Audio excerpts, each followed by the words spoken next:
उतना कि खर्चा भी हो जाए, बच भी जाए, सपने भी पूरे हो जाएं और कुछ सामाजिक कार्य भी कर पाए, दूसरों के लिए भी कुछ कंट्रीब्यूट करके जा पाए, उतना पैसा कमाना चाहता है दुनिया का प्रत्येक आदमी।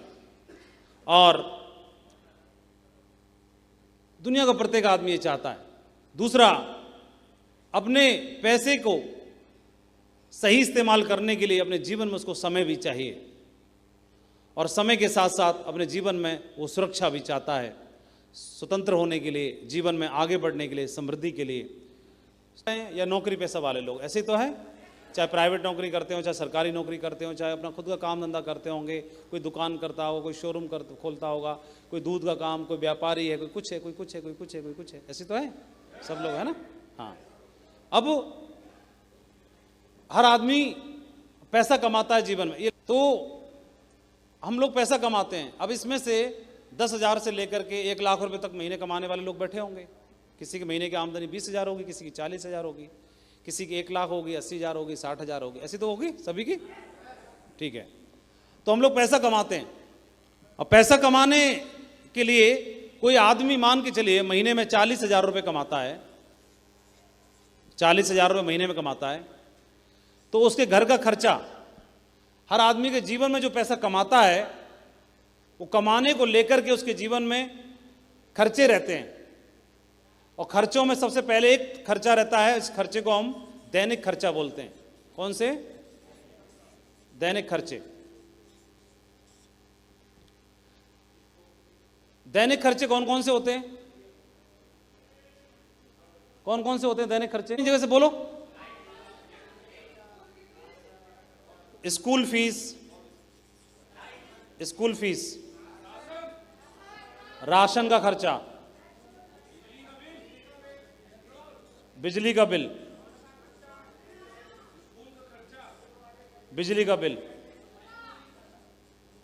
हाँ, स्कूल हो तो क्या, स्कूल का फीस, दूध का खर्चा, और दवाई का खर्चा, और किराया, मकान किराया, और पेट्रोल का खर्चा, और बिजली का बिल। ये हो तो गया बिजली का बिल, गैस का, मोबाइल का खर्चा, टीवी रिचार्ज, कपड़ों का, हाँ बोलते जाओ, हाँ, सब्जी का खर्चा, पेट्रोल का, अखबार का,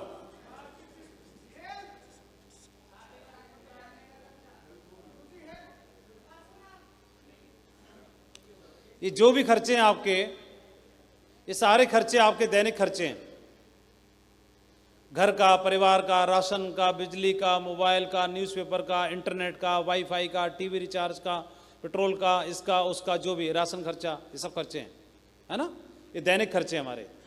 ये तो बढ़िया दिख रहा है अभी तो। अच्छा, बहुत बढ़िया। ये सारे खर्चे रहते हैं। थोड़ा सा इन्वॉल्व होके बात करेंगे हम लोग अभी, है ना। ये खर्चे हमारे चाहिए हमको। और ये खर्चे, अगर किसी घर में आमदनी 50,000 रुपये महीना हो तो ये खर्चे 50,000 के हिसाब से होते हैं। किसी के घर में अगर आमदनी 20,000 रुपये महीना ही आती हो डॉक्टर साहब, तो ये खर्चे 20,000 के हिसाब से होंगे। किसी के घर में 70,000 आती हो आमदनी, तो खर्चे कैसे हो जाएंगे? 70,000 में बजट बनेगा। बोलो हाँ कि ना। उसी हिसाब से पिलो कवर होंगे, उसी हिसाब से पर्दे होंगे, उसी हिसाब से बच्चों की शॉपिंग होगी, उसी हिसाब से मतलब घर का राशन होगा, और देसी घी से खाएगा, बटर से खाएगा, उससे खाएगा, उससे खाएगा। बात सही है कि नहीं है? मतलब कुल मिलाकर के कमा कितना भी लो, 10,000 कमा लो, चाहे 20,000 कमा लो, चाहे 40,000 कमा लो, चाहे 80,000 कमा लो, सब इसी में चला जाता है, दैनिक खर्चों में। कुछ बोलना चाहते हैं? अभी दैनिक खर्चों में पूरा हमारी आमदनी चली जाती है। ये हमारे जीवन के दैनिक खर्चे होते हैं, डेली के खर्चे होते हैं। और कुछ लोग समझदार लोग होते हैं, जागरूक लोग होते हैं। वो जागरूक और समझदार लोग क्या करते हैं? वो इसमें से बचत करते हैं, शेविंग करते हैं। बचत इस बात के लिए क्योंकि उसको मालूम है कि एक दैनिक खर्चे के अलावा एक खर्चा और होता है हमारे जीवन में, वो होते हैं भविष्य के खर्चे। कौन से होते हैं बोलो? भविष्य के खर्चे। तो भविष्य के खर्चे कौन कौन से होते हैं, कौन बताएगा? भविष्य के खर्चे, हाँ, एक तो शादी का खर्चा, शादी खर्चा, और मकान का या घर का, मकान या घर, यानी घर हो, छोटा हो, एक कमरे का ही हो, लेकिन अपना हो, है ना, ये होता है घर का खर्च का होता है। और क्या होता है? कार का, कार छोटी हो लेकिन अपनी हो, कार का। अरे इंश्योरेंस भी तो क्या है, वो तो बचत ही तो है, वो तो आप बचत करने का तरीका बता रहे हो, आप वही कर रहे हो। भविष्य के खर्चे की बात कर रहे हैं। आप बेटी को डॉक्टर बनाना है, बेटी को डॉक्टर बनाना है, तो बेटी डॉक्टर बनेगी, तो कब बनेगी? आज थोड़ी बनेगी, भविष्य में बनेगी, बेटी डॉक्टर बनेगी। मम्मी पापा 4 धाम जाएंगे, 4 धाम यात्रा करेंगे या हज पे जाएंगे, 4 धाम या हज, ये कब के खर्चे हैं? भविष्य के। कब होंगे ये? आज या भविष्य में? भविष्य में। आज वाले ये रहे, ये आज के हैं और ये भविष्य के हैं। अब क्या करते हैं, हमारे जो भी लोग हैं हमें सिखाते हैं कि भाई थोड़ी बहुत बचत भी करनी चाहिए, जैसा भी आप पैसा कमाते हो उसके आधार पर। तो हम जागरूक हैं तो हम बचत करते हैं। और किसी ने 1000 रुपया महीना की क्या किया, और पोस्ट ऑफिस में MIS खोल ली, किसी ने RD खोल ली, किसी ने सुकन्या खाता धन खोल लिया, है ना, है ना? कुछ बोलो तो, हाँ ना तो करो ऐसे तो। और आपने 1000 रुपये महीना अगर बचाया तो 1 साल में आपने 12,000 रुपये बचा लिए, तो 10 साल में कितने बचे? 1,20,000। और आपने अगर 40 साल तक कमाया, 40 साल तक बचाया, तो आपको कितना इकट्ठा हो गया? 4,80,000 रुपये। अब 4,80,000 रुपये आपने 40 साल में बचाया, तो पहले तो 40 साल बाद 4,80,000 अगर 4 गुना भी हो गए तो उस पैसे का 40 साल के बाद मूल्य कितना रहेगा? जो वैल्यू है वो डिवैल्यूएट हो जाएगी, है ना? लेकिन ये तो तब होगी ना जब बचेगा। इन दोनों के बीच में एक खर्चा और आ जाता है, दैनिक खर्चा और भविष्य का खर्चा। इन दोनों के बीच में एक और आ जाता है, वो होता है आकस्मिक खर्चा।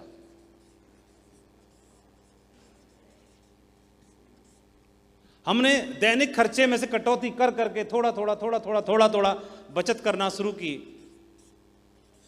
और ताकि भविष्य के खर्चे पूरे हो सकें, ताकि बेटी डॉक्टर बन सके, ताकि अपना घर का सपना पूरा हो सके, ताकि एक छोटी सी कार का सपना पूरा हो सके, ताकि जिन माँ बाप ने सब कुछ अपना जीवन निकाल दिया मेरे लिए, उनको मैं 4 धाम भेज पाऊँ, हज की यात्रा करा पाऊँ, कुछ करा पाऊँ। तो इसके लिए मैंने इसके लिए करना शुरू किया बचत। लेकिन क्या हुआ, बीच में आकस्मिक खर्चे आ गए। और ये आकस्मिक खर्चे क्या होते हैं? अचानक से आते हैं। कभी किसी का कोई एक बड़ी बीमारी हो गई, किसी की एक्टिवा फिसल गई, और मालूम पड़ा 12,000 का बिल आया, और 12,000 आपने तो 1 साल में बचाए थे। 1 साल की बचत एक ही झटके में गई। कई बार तो ऐसा बन जाता है कि गाड़ी माइनस में चली जाती है, मतलब कभी कोई और दिक्कत आ गई, कभी कोई और परेशानी आ गई, कभी किसी का कोई झगड़ा हो गया, आकस्मिक सडन ऐसे खर्चे आ जाते हैं कि जो हम बचत करते हैं वो बचत पूरी इसी में चली जाती है। क्या इस बात से आप सहमत हैं? कितने लोग सहमत हैं? पूरी बचत इसमें चली जाती है, और ले दे के सेविंग के नाम पर क्रॉस हो जाता है। हमने दैनिक खर्चे में से 40,000 या 60,000 या 70,000 जो भी कमाते हैं, उसमें से दैनिक खर्चे करते करते थोड़ा थोड़ा बचाया भविष्य के खर्चों के लिए, कार के लिए, 4 धाम के लिए, हज के लिए, या बेटी को डॉक्टर बनाने के लिए। उसके लिए हमने बचाना शुरू किया। अचानक से क्या हुआ, आकस्मिक खर्चा आ गया और वो सारी बचत को ले गया। क्या ये बात सही है? यहां तक समझ में आ रहा है? अब मैं आपसे पूछना चाहता हूं कि ये भी हो गया और ये भी हो गया, लेकिन ये तो ज्यों का त्यों खड़ा हुआ है ना, है? ये ज्यों का त्यों खड़ा हुआ है। और इसमें क्या क्या है? इसमें शादी का खर्चा है, मकान का है, कार का है, बेटी को डॉक्टर बनाने का है और माँ बाप को 4 धाम भेजने का है। तो अभी आप बताओ, बचत तो कोई जो करी थी वो तो यहाँ चली गई। अब बेटी डॉक्टर बनेगी कि नहीं बनेगी? तो उसके लिए क्या व्यवस्था है?